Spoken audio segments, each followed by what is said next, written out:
अल्लाहुम्मा जअल कुरआन लिकुलूबिना दियाअ व लिअस्क़ामिना दवाअ। फजले सुभान साहब, ये वाला जुमला तो आप कहें ना कि हाँ आप तौहीन हराम समझते हैं तमाम। अभी आ रहा हूँ, अभी प्रोग्राम भाई आप एक जुमला तो बोलें। ये क्या बात हो गई? तासुर सही जा रहा है मतलब? अल्लामा साहब की गलत हो रहा है फेसबुक पर। नहीं, आप तो हराम समझते हैं ना, आप हराम समझते हैं। मैं ये सब बंद कराऊंगा, दरखास्त दी हुई है। अरे आप अपना तो बताइए, दरखास्त तो बाद में दें। आप हराम समझते हैं अबू बकर सिद्दीक की तौहीन को? ये मैं तो कह रहा हूँ कि अखलाक से गिरी कोई बात ना होनी चाहिए। अबू बकर सिद्दीक की तौहीन क्या है?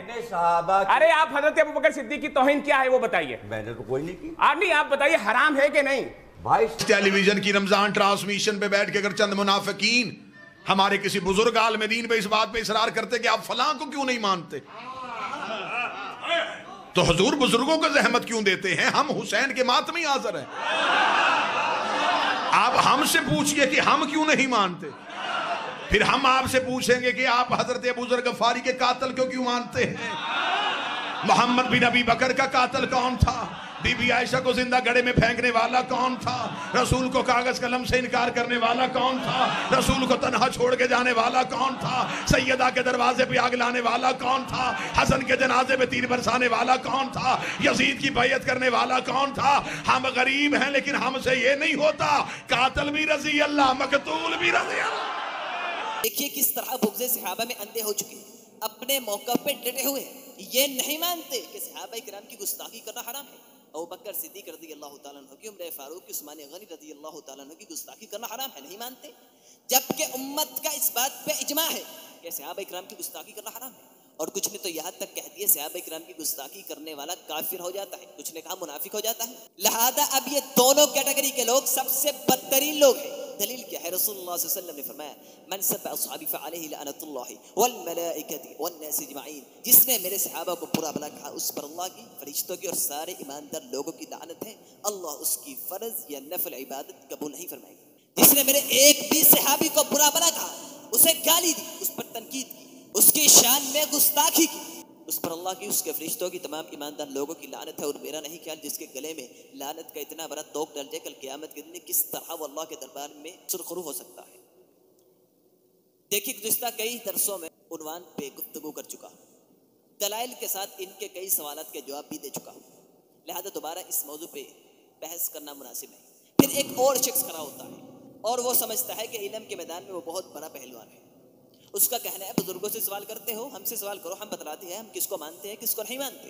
अच्छा पहले ये तो बतलाओ अबू ज़र ग़फ़ारी रज़ी अल्लाह तआला अन्हु का कातिल कौन? हमसे पूछ रहे हैं। भाई अगर तुमने उनकी शहादत का पस मंजर बतला दिया तो कम अज कम उनके कातिल का नाम भी तो बतला दो, उस बदबख्त का नाम बतला दो जिन्होंने अबू ज़र ग़फ़ारी रज़ी अल्लाह तआला अन्हु को शहीद किया, ताकि कम अज कम तुम्हारी आवाम उस बदबख्त पर लानत करना तो शुरू कर दे। क्यों नहीं आवाम को हकीकत बतला रहे? हमसे पूछ रहे हैं, चलो हम तुम्हें बतला देते हैं, क्योंकि हमने इनके नजरियात को पढ़ा है, इनके अकायद को हमने जांचा है। इनके नजदीक अबू ज़र ग़फ़ारी रज़ी अल्लाह तआला अन्हु का कातिल उस्मान गनी रज़ी अल्लाह तआला अन्हु है। वो बदबख्त शख्स जिसने अबू ज़र ग़फ़ारी रज़ी अल्लाह तआला अन्हु को शहीद किया, नाउज़ बिल्लाहि मिन ज़ालिक, इनके नजदीक हज़रत उस्मान रज़ी अल्लाह तआला अन्हु है। तफसीली वाक़या है, लिहाजा तफसीली वाक़यों को यहाँ बयान करना हमारा मौजू नहीं। फिर भी उनकी वफ़ात के चंद अहम पहलू में बयान कर देता हूँ। रसूलुल्लाह सल्लल्लाहु अलैहि वसल्लम की वफ़ात के बाद अबू ज़र ग़फ़ारी रज़ी अल्लाह तआला अन्हु मदीना छोड़ के शाम चले गए। उस वक़्त शाम में अमीरुल मोमिनीन उस्मान गनी रज़ी अल्लाह तआला अन्हु की तरफ से अमीर मुआविया शाम में गवर्नर मुकर्रर थे। अब अबू ज़र ग़फ़ारी रज़ी अल्लाह तआला अन्हु उनके पास तशरीफ़ ले गए। इत्तफ़ाक़न उनके पास उस वक़्त अबू मूसा अशअरी रज़ी अल्लाह तआला अन्हु भी मौजूद थे और इन्हीं दिनों अब्दुर्रहमान बिन औफ़ रज़ी अल्लाह तआला अन्हु की वफ़ात हो चुकी थी। अब इत्तफ़ाक़न ये बहस भी छिड़ गई कि किस तरह अब्दुर्रहमान बिन औफ़ रज़ी अल्लाह तआला अन्हु अपनी वफ़ात के बाद इतना मालो असबाब छोड़ गए, इतना तरीका किस तरह छोड़ गए, कहाँ से आया ये माल, कहाँ से आया ये तरीका। अब अमीर मुआविया रज़ी अल्लाह तआला अन्हु अबू मूसा अशअरी रज़ी अल्लाह तआला अन्हु से पूछते हैं, आपका इस बारे में क्या मौक़िफ़ है? अबू मूसा अशअरी रज़ी अल्लाह तआला अन्हु फरमाते हैं कि अगर वो इस माल में से हर साल ज़कात अदा करते रहे तो इसमें कोई हरज नहीं। अब चूँकि ये मौक़िफ़ अबू ज़र ग़फ़ारी रज़ी अल्लाह तआला अन्हु के मौक़िफ़ के ख़िलाफ़ था, लिहाजा वो उठे, अपनी छड़ी उठाई और अबू मूसा अशअरी रज़ी अल्लाह तआला अन्हु की तरफ लपके। अमीर मुआविया रज़ी अल्लाह तआला अन्हु ने इस मामले को जब निपटाया तो अबू ज़र ग़फ़ारी रज़ी अल्लाह तआला अन्हु ने कहा, अल्लाह की कसम जब तक अमीर मुआविया शाम में रहेगा, मैं शाम में नहीं रहूँगा। अब अमीर मुआविया रज़ी अल्लाह ताला ने ये तमाम सूरत हाल अमीरुल मोमिनीन तक पहुँचाई। अमीरुल मोमिनीन ने फिर एक ख़त अमीर मुआविया रज़ी अल्लाह ताला की तरफ भेजा और कहा, ए मुआविया, अबू ज़र गिफ़ारी हम में बेहद मकबूल है, रसूलुल्लाह सल्लल्लाहु अलैहि वसल्लम के बहुत नज़दीक थे, लिहाजा इनसे मजीद बहस व मुबाहता न किया जाए, क्योंकि एक कसम खा चुके हैं कि जब तक मुआविया शाम में रहेगा ये शाम में नहीं रहेंगे, लिहाजा इन्हें मदीने मेरे पास भेज दो। अब वो मदीने उस्मान गनी रज़ी अल्लाह ताला अन्हु के पास आ गए। यहाँ आने के बाद अबू ज़र गिफ़ारी रज़ी अल्लाह ताला अन्हु अपने मौक़िफ़ का प्रचार करने लगे, बरमला ऐलान करने लगे। अब जब यह खबर अमीरुल मोमिनीन तक पहुंची तो उस्मान गनी रज़ी अल्लाह ताला अन्हु ने उन्हें तलब किया और फरमाया, अबू ज़र, देखिए आपका जो मौक़िफ़ है वो कसीर तादाद में सहाबा के मौक़िफ़ के खिलाफ है, लिहाजा इख्तिलाफ़ी राय है, होनी चाहिए, लेकिन अपने मौक़िफ़ को अपने तक रखिए, इसका प्रचार लोगों में मत कीजिए, इससे मुसलमानों में इख्तिलाफ बढ़ जाएगा। लिहाजा अबू ज़र गिफ़ारी रज़ी अल्लाह ताला अन्हु ने वक्त की मुनासबत के साथ अमीरुल मोमिनीन से एक दरख्वास्त की कि आप इस तरह कीजिए, मुझे मदीने से बाहर भेज दीजिए ताकि मैं वहाँ तन्हा अपनी ज़िंदगी गुजारूँ। अब ये उनका इसरार था, तो अमीरुल मोमिनीन ने उन्हें इजाज़त दी। मदीने से 6 मील के फासले पर गालिबन रब्ज़ा मुकाम था जहाँ उन्हें भेज दिया गया। अब उनका इसरार था तो भेजा गया था, अगर इसरार ना होता तो हरगिज़ ना भेजते। वल्लाह उस्मान गनी तो बहुत मेहरबान थे, रहम दिल थे, नरम दिल थे, उन्होंने इसरार किया तो लिहाजा उनको भेज दिया। अब वहाँ इनका कहना है कि रंगदस्ती की जिंदगी गुजारी और इसी हालत में वफात पा गई, लिहाजा उनको शहीद करने वाले उस्मान गनी रज़ी अल्लाह ताला। बताइए क्या ये बात मानने वाली है? भाई उन्होंने इसरार किया था तो भेजा था, अगर इसरार ना करते तो हरगिज़ ना भेजते। नंबर 2, इन्होंने कहा मोहम्मद बिन अबी बकर का कातिल कौन था? इनके नज़दीक मोहम्मद बिन अबी बकर का कातिल अमीर मुआविया रज़ी अल्लाह ताला अन्हु है। दलील क्या है? खिलाफत व मलूकियत, यह किताब का नाम है कि अमीर मुआविया रज़ी अल्लाह ताला अन्हु ने बड़ी बेदर्दी से, मैं वो अल्फाज बयान नहीं कर सकता क्योंकि अमीर मुआविया की गुस्ताखी हो, बड़ी बेदर्दी से मोहम्मद बिन अबी बकर को शहीद कर दिया। नाउज़ु बिल्लाह। हम बात वो मानते हैं जो हदीस में आ गई हो, हम बात वो मानते हैं जो अल्लाह के कुरान में आ गई हो। इन 2 किताबों के अलावा अल्लाह की कसम मैं किसी और की बात नहीं मानता। हाँ, किसी की राय अगर इसके मुताबिक हो तो वो मान लेता, लेकिन अगर किसी की राय इन दोनों के खिलाफ हो तो हरगिज़ नहीं मानता। उसने अपनी किताब में लिख दिया, इन्होंने मान लिया। हम तुम जैसे नहीं कि दीन जिससे चाहा उससे ले लिया। हमने अगर दीन लिया है तो अल्लाह के कुरान से, सहाबा इकराम की जिंदगी से लिया, ज़्यादा इसकी भी तुम्हारे पास कोई दलील नहीं। फिर कहा हम इतने मासूम नहीं कि कातिल और मकतूल को नाउज़ु बिल्लाहि मिन ज़ालिक रज़ी अल्लाह कहते हैं। भाई बतलाओ तो सही, कातिल कौन था और मकतूल कौन था? नाम तो बतलाओ। हम बतला देते हैं।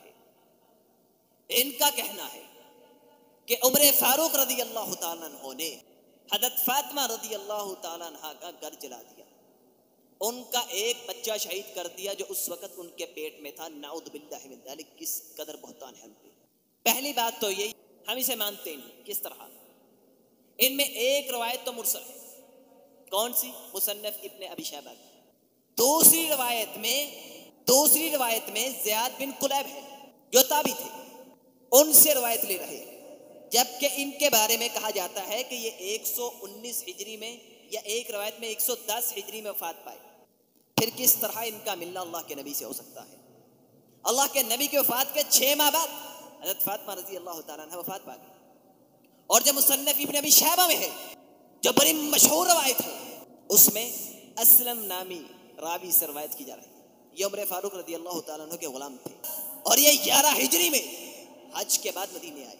और हज़रत फातिमा रज़ी अल्लाह ताला अन्हा की वफ़ात कब हुई? रसूलुल्लाह सल्लल्लाहु अलैहि वसल्लम की वफ़ात के 6 माह बाद। और ये कब मदीने आ रहे हैं? हज़रत फातिमा रज़ी अल्लाह ताला अन्हा की वफ़ात के 2 माह बाद ये मदीने आ रहे हैं। किस तरह फिर उन्होंने ये मंजर देखा और बयान किया? भाई जो शख्स उस वक़्त मदीने में मौजूद ही नहीं था, किस तरह वो ये वाक़या बयान कर सकता है? इसलिए मुहद्दिसीन के नज़दीक ये रवायत मुरसल है। और जाओ तबक़ात इब्ने साद में देखो, और ये जमहूर का मौक़िफ़ है कि हज़रत फातिमा रज़ी अल्लाह ताला अन्हा का जनाजा अबू बकर सिद्दीक़ रज़ी अल्लाह ताला अन्हु ने पढ़ाया। तुम तो ये भी नहीं मानते? किस तरह उनके बेटे का कातिल उनका जनाजा पढ़ा सकता है?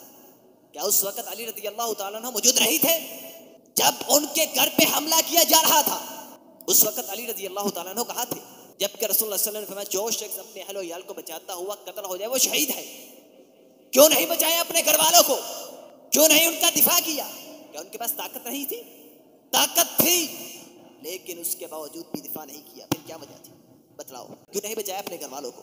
क्यों नहीं बचाया उस मासूम बेटे को जो अपने माँ के पेट में थे? क्या वजह थी? और चलो मान लेते हैं ये जितनी भी रवायतें हैं एक वक्त के लिए सही है, लेकिन इनमें कोई एक भी रवायत नहीं कि उमर फारूक रज़ी अल्लाह ताला अन्हु ने उनका घर जला दिया हो, बल्कि वहां तो उन्हें धमकी दी गई थी। फिर अगर इंशाअल्लाह किसी दिन मौका मिला तो सनद के साथ और तफसील से वो रवायत पेश की जाएगी। और रवायतों में कोई एक भी रवायत ऐसी नहीं जिसमें उमर फारूक रज़ी अल्लाह ताला अन्हु ने उनका घर जला दिया हो। जिस तरह रसूलुल्लाह सल्लल्लाहु अलैहि वसल्लम ने फरमाया मेरा दिल करता है मैं मुसल्ले पर किसी और को खड़ा करूं और उन लोगों के घरों को जला दूं जो नमाज पढ़ने मस्जिद में नहीं आए। फिर क्या अल्लाह के नबी ने उनके घरों को जला दिया था? नहीं जलाया था। ये एक तंबीह थी जो अल्लाह के नबी, इसी तरह उमर फारूक ने उन्हें एक तंबीह की थी कि दोबारा ऐसा ना हो कि तुम्हारे घर में ये लोग आए, क्योंकि मुझे अल्लाह के नबी से बहुत मोहब्बत है, उसके बाद तुमसे मोहब्बत है। लिहाजा ये सब बेबुनियाद रवायतें हैं, इनके अकायद पे कभी भरोसा मत करना। मुसलमानों होश के नाखुन लो। जब तुम्हारे असलाफ ने ये लिख दिया ये सब रवायतें झूठी है, किस तरह तुम इन पे यकीन कर सकते हो? कौन थे वो लोग जिन्होंने इमाम हुसैन रज़ी अल्लाह ताला अन्हु के जनाजे पे तीर बरसाए? बतलाओ तो सही, हमें बतलाओ कौन थे वो लोग, ताकि हमें मालूम हो सके कहीं हम दुश्मनाने अहले बैत की हमायत तो नहीं कर रहे। कौन थे वो लोग जिन्होंने यजीद के हाथ पे बैत की थी? हाँ हम जानते हैं, अब्दुल्लाह बिन अब्बास थे रज़ी अल्लाह ताला अन्हु, अबू सईद खुदरी थे, जाबिर रज़ी अल्लाह ताला अन्हु थे, अबू अय्यूब अंसारी रज़ी अल्लाह ताला अन्हु थे, अम्मी आयशा रज़ी अल्लाह ताला अन्हा थी, जय्यद सहाबा इकराम थे। मैं गुज़िश्ता दरस में इस पे इतराइल से गुफ्तगू कर चुका हूँ। किन किन जलीलुल कदर सहाबा ने यजीद के हाथ पे बैत की थी, क्या वो सब काफिर हो गए थे? और ये भी बता चुका हूँ कि मरते दम तक वो इस बैत पे कायम रहे थे, इस बैत को तोड़ा नहीं था उन्होंने।